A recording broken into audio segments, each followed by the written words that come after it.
I touched something. Okay. 3, 2, 1. Hello, and welcome back to another episode of my multi-episode series based around the question of why am I fat?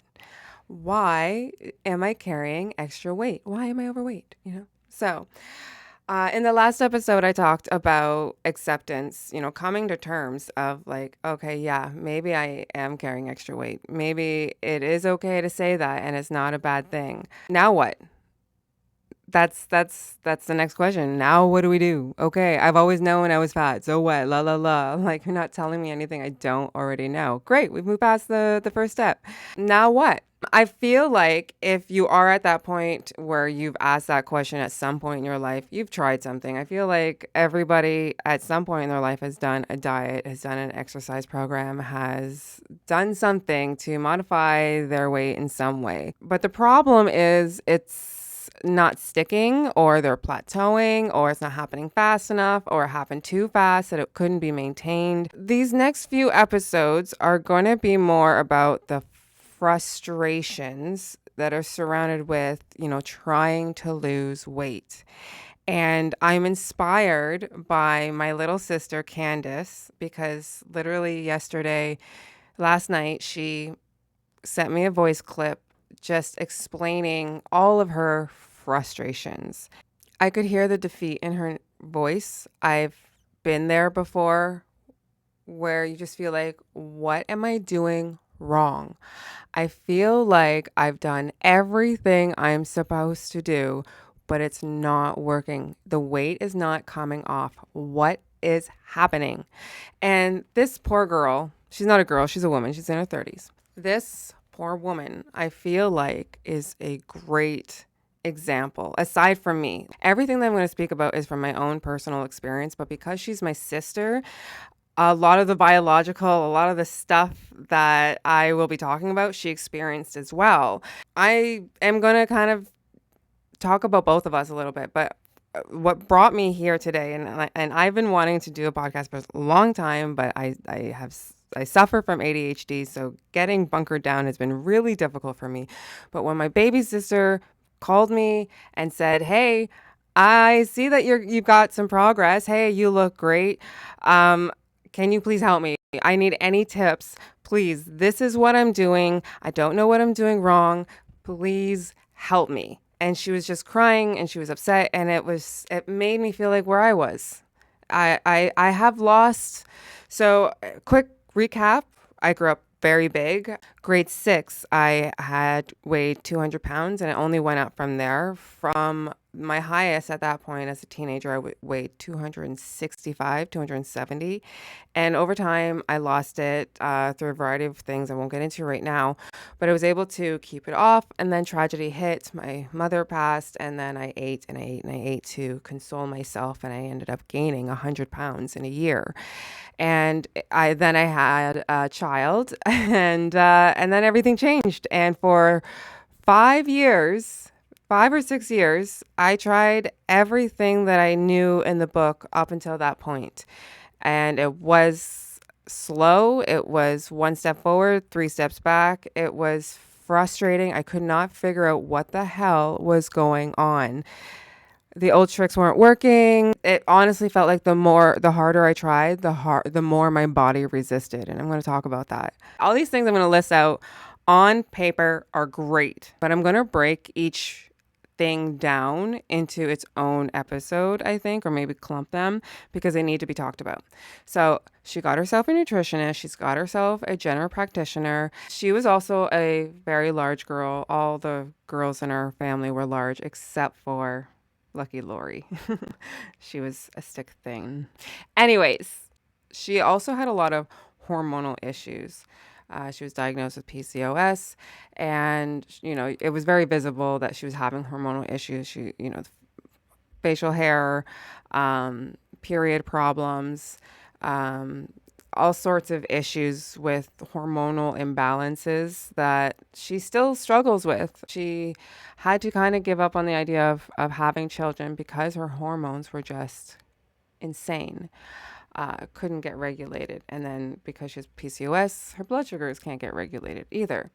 She called me up yesterday saying, I've done work. I've stopped snacking. I don't eat takeout anymore. I walk everywhere. I have a dog. We walk everywhere. I'm on my feet all the time. I make my own snacks. I don't buy snacks. She's getting in the workouts. She's getting in her walking. I'm pretty sure she has a bike. I'm pretty sure she drinks water, all that stuff. But she's plateaued. And she's frustrated to the point where she's like, what's the point? And I've been there. We've all been there. We get to a point where we're like, what is the point? At least before, yeah, I was bigger, but I was happier and I could eat whatever I wanted and I didn't have to suffer and I didn't have to torture myself and so on and so forth. It is very, very discouraging. I'm going to talk to you as if I'm talking to my younger sister. I might even call you Candy Girl, okay? Let's break it down. So all those things on surface, very great starting point. If you don't know about nutrition and food and how to read your labels, yes, you go to a professional who's supposed to teach you about that. If you are not getting a lot of movement in your life, yes, you definitely want to get some more movement in your life. If you find yourself eating a lot of takeout, drinking a lot of juice, drinking a lot of pop, obviously those are easily the number one culprits that you should address. And she's done that. So let's talk about the nutritionist. Yes, episode 2, let's talk about the nutritionist. Speaking from experience, all of us will be speaking from experience. I'm not going to keep repeating that, okay? When I first arrived in the GTA to study fashion, I went to an Extreme Fitness, back when Extreme Fitness was a thing, and I sat down with a nutritionist and I signed up for all the programs for personal training and this package and that package. Like, they got me. Like, I was from a tiny town and suddenly being thrown into this gym that was just something you'd see in the movies. And I sat down with a nutritionist. Right away, she starts throwing at me all of these words I'd never heard of, like quinoa and not multigrain. What was it? Mono tricyclerides or whatever. You need to have this kind of carb, but it needs to be this kind of carb. It was a lot. And I'm like a deer in the headlights. Like, okay, I'm on a student budget because I was going to college. And I remember going into the grocery store looking at the first ingredient. I was like, yeah, I can't afford that. No way. Absolutely not happening. And this grain tastes awful. I would rather not hate my life. So, it was. Yeah, it was not educational whatsoever. They were it was a one size fits all kind of program. And I think a lot of nutritionists have come a long way since then. If you recall, that was early 2000s. So I'm hoping that nutritionists have come a long way from that. And they at least first ask you, what are you eating? Walk me through your day. I feel like this should be number one. Walk me through your day. What's your breakfast like? What's your lunch like? What are your snacks like? When do you stop eating? When do you start eating? How do you feel after you eat these things? That's a really good question. I feel like that's the most important question. How do you feel after you eat something? Because your body is often the best litmus test as to what's going on. I knew I was insulin resistant before the blood work confirmed it because I could feel the inflammation in my ankles and my legs. They felt like dead weight. My circulation was poor a day after eating certain things that were high glucose. So I would say if your nutritionist isn't asking you, how do you feel after you eat? Or if you're a nutritionist who isn't asking that question, I highly suggest you start putting that into your line of questioning, at least into your line work when you start tracking your foods. How am I feeling after I eat this? Or even how do I feel 12 hours or 3 hours after I eat this? Because not every diet, not every change to a diet is going to work for everybody. And the only way you're going to be able to figure that out is to really analyze what you're eating and the effect it's having on you. Calories is a take calories with a grain of salt. Again, I feel like a lot of nutritionists and trainers or coaches, they always start at calories in versus calories out. It's a tale as old as time. And I feel like there should be an asterisk next to that because it's not true for everybody. In fact, it's not even true for men versus women. And, I feel like we're coming to a point where we realize what works for men doesn't necessarily works for women. We have our own hormonal and endocrine system. I think I said that right. And that has an effect on our organs, our ability to gain, retain, lose weight, our ability to build and retain muscle, how much muscle we carry. Men in general, because biologically carry more muscle, calories in versus calories out makes sense because they're using up that energy through the fact that percentage wise they're carrying more muscle. But women don't carry as much muscle, so it's not equal. Like the whole metabolism thing, it's only really true. It's metabolism. It's how well your body is burning energy. And when you think of fat versus muscle, what's burning more energy? A pound of fat? Is that burning energy? No, that's storing energy. That's what muscle does, is it stores energy. Or is it a pound of muscle? Is that burning fat? Yes, just to exist, just to keep the blood flowing, just to keep the muscle the size of the muscle and functioning. That's all requiring energy. So when a man who's biologically built to carry more muscle, they're more likely to burn more energy much more efficiently than a woman who biologically, since puberty, we're being predisposed to have fat deposits on certain parts of our body, like our bellies, our arms, our breasts. That's what makes us soft caregivers. We are the givers of life. We have to be that soft protective barrier between the child within us and the harsh, cruel world outside, right? So we are biologically built to have more fat cells on us and not have as much muscle tone. It's going to be that much more slower than a man of the same weight. So keep that in consideration.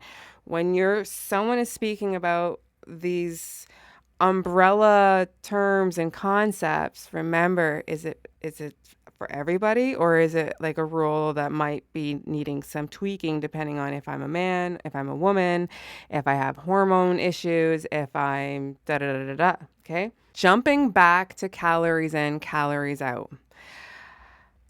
Our bodies require a basal amount of energy just to function, depending on what you're doing throughout the day. Like if you're just sitting at a desk, that's not requiring a whole lot of energy. So you don't need as many calories. Obviously, that's a general rule. If you're exerting a lot of energy, you need to fuel your body to exert that energy, or otherwise you're going to burn out. It's going to find the energy from somewhere, and you actually can run the risk of burning the energy from your muscles, which is not what you want. So I think the first thing to understand is, what is your basal caloric need? And there are some online calculators that can help you determine a rough ballpark figure of what you need. But in reality, you're just going to have to do your own research. I'm not a fan of tracking my calories, tracking my food anymore. Not anymore. I've moved past that. I'm more mindful of what I'm eating, of what I'm consuming, and I just trust the process. If you're only going to track maybe 4 things, this is what I want you to track. Maybe the calories for right now, but later on, I eventually get away from that because you'll figure it out what works. The carbs, how many grams of carbs per serving, the protein, and then how are you feeling after you eat it? Within an hour of eating and within 12 hours of eating it. How are you feeling? Those and yeah, I think that would be a great starting point for anyone who's like, where do I start? So the reason why I'm saying to track your calories now is because you want to know how many calories you're consuming currently. If you don't know like the exact amount, you don't know what direction you need to go in because surprise, surprise, sometimes you might not be eating enough calories. Okay? I feel like nutritionists will, again, back in the day at least, it was one size fits all. You need to be at 1,200 to 1,400 calories. I'm pretty sure that narrative is changing, but in case it's not, be wary of dramatic caloric reduction because that's no bueno long term.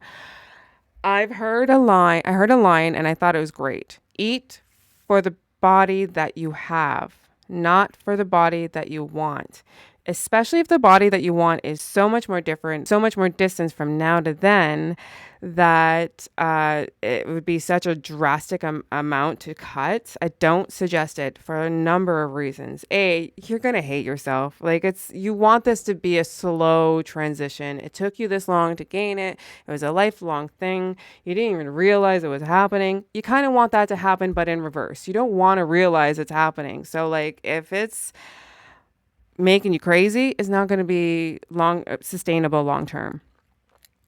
As well, when your body gets used to surviving off of such a small amount of calories, when you eventually plateau, and you will plateau, it doesn't leave that much room for you to go further down.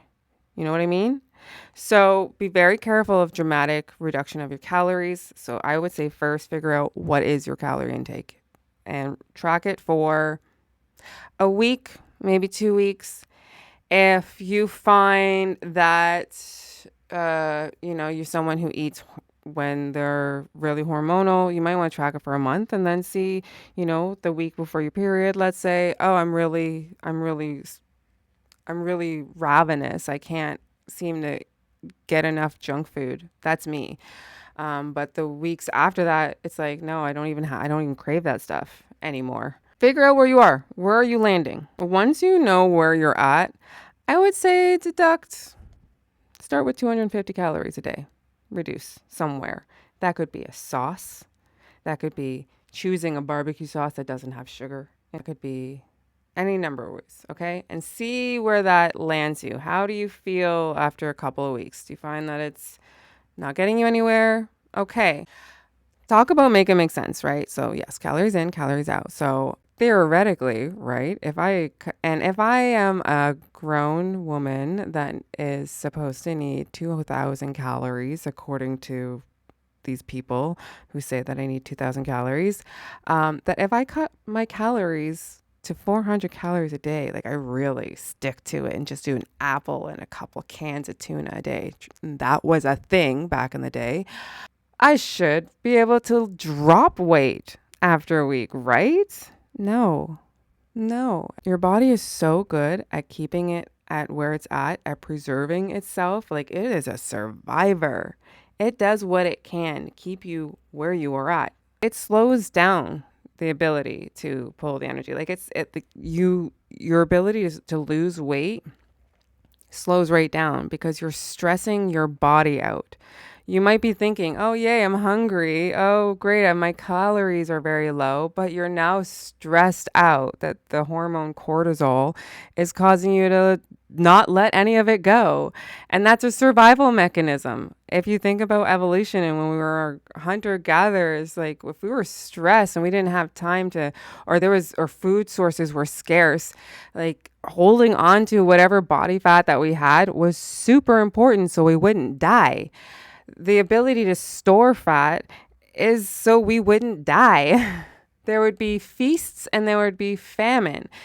The reason why we're able to overeat and store fat is because there was a time when we never knew when the next meal came. So we better fill up past the point. Our stomachs are these amazing organs that stretch and stretch. And then we somehow store it in our body to use later on so we don't die. But now we don't need that anymore. And But the thing about evolution is once your body learns to do something and there's no real reason to unlearn it, it's not going to unlearn it. So all of these hacks are still in us. So we have to kind of use these hacks to our advantage. So starving ourselves is not going to fix the problem. You have to feed yourself. If you don't eat enough, you could actually gain weight, especially if you eat super, super, super clean and you're around 1,400 calories. And then you have one cheat day, just one. That math does not add up because you could be super, super, super clean with your eating and drop maybe half a pound for the whole week. Maybe, if you're lucky. But you have a cheat day, guaranteed you're gaining 2 to 5 pounds within a week. It's just, I can't. The equations on both sides of that equal sign, they don't equal, but somehow that's how it works. So yeah, calories in, calories out. How many calories are you eating enough? Now I don't know how much I weigh currently right now. I think I'm a little bit above 200 pounds. I think the last time I weighed myself was 206, I think. I don't weigh myself anymore.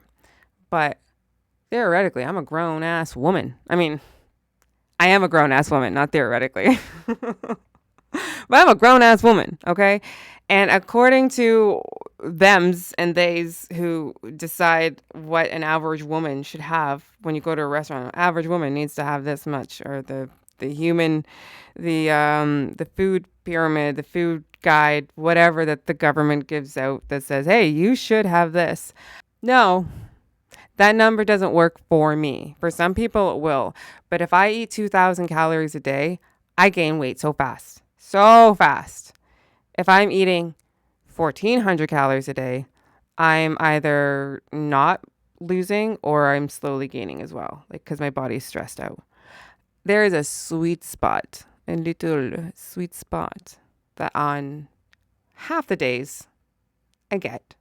I can get it. Other half, I'm a little bit outside of there, but there's a sweet spot. Between 1,600 and 1,800 calories for me is my sweet spot. I'm hungry. My stomach's growling. A nutritionist that's supposed to be the person that guides me on how to eat was putting me way too low, stressed my body out, got me nowhere. And then the professionals that the governments have consulted with, let's say, quote unquote professionals, are saying it needs to be this much, that's way too much. So what do? You have to listen to your body. You have to track it for a little while and play detective. You have to deduct, okay, if I do this, oh, that's going to happen. If I don't do that, that's going to happen. And it almost needs to get to a point where it's I don't want it to get obsessive because that's eating disorder territory. And I will talk about that too. But you need to be an expert at what's going into your body. If you want to take this wellness journey and make it long term, you can't make decisions with your brain out the window. You have to think about what you're consuming. You have to read. You have to understand what it's doing to you. Yes, have your pizza, have your ice cream. Enjoy life. That's the point. If you're not enjoying those things, if you're restricting yourself, what is the point? As far as I know, this is all there is. This is the life that I was given. I'm going to enjoy it. But I also know that I have a crutch and I have to make sure that I don't over enjoy it. But that's not saying you can't enjoy it. And if you're going to enjoy it, just understand it's going to have an effect on you. Does that make you a bad person? Does that mean that you should feel shame? Does that mean that undoes all the work you did? No. And in fact, it's best not to have that thinking. Just let it be. Enjoy it. If you went outside your calories for the day, so be it. Tomorrow's another day. Okay? All right. I think I know where I want to go for my next episode. I'm going to leave it here. 30 minutes of talking about calories and nutrition. Oh, there's just so much more to talk about. Part B of this nutrition, okay? To be continued.